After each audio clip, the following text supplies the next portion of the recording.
जी बिल्कुल, इस वक्त मैं मौजूद हूँ कोट सब्जल के इलाके संजरपुर में दरबार पीर मूसा नवाब पर, जहाँ पर सालाना मेले का इनकाद किया गया है। यहाँ पर झूले, चिड़ियाघर और दीगर जो है ना ज्वेलरी वगैरह के स्टॉल और खिलौनों के स्टॉल भी लगाए गए हैं। लोग यहाँ पर एंजॉय कर रहे हैं। इस हवाले से मेरे साथ यहाँ पर सिंगर अली नवाज तबस्सुम साहब भी मौजूद हैं, जो आज अपने फ़न का मुजाहरा भी करेंगे इस मेले में। जानते हैं उनसे इस हवाले से क्या कहना है उनका।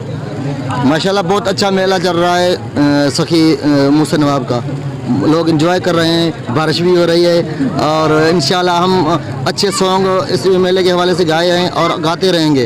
हमारी हुकूमत से ये रिक्वेस्ट है कि मेले की इजाज़त दी जाए और साउंड की इजाज़त दी जाए, जैसे हम लोगों को लुत्फ़अंदोज़ कर सकें और सबको खुश कर सकें। जी, और मेरे साथ सिंगर अकरम खान बलोच साहब भी मौजूद हैं, सादिकाबाद के मायानाज सिंगर हैं। तो मज़ीद इनसे जानते हैं कि इनका क्या कहना है। अस्सलाम वालेकुम तैमूर भाई, सुभान अल्लाह। इस सालाना बहुत पुराना मेला है, बड़ा माशाल्लाह सोहना मेला है।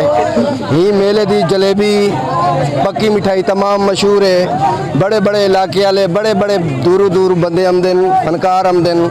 असा खुद सरकार थी हर सालाना हाज़री देव दूँ और देवन आयूँ।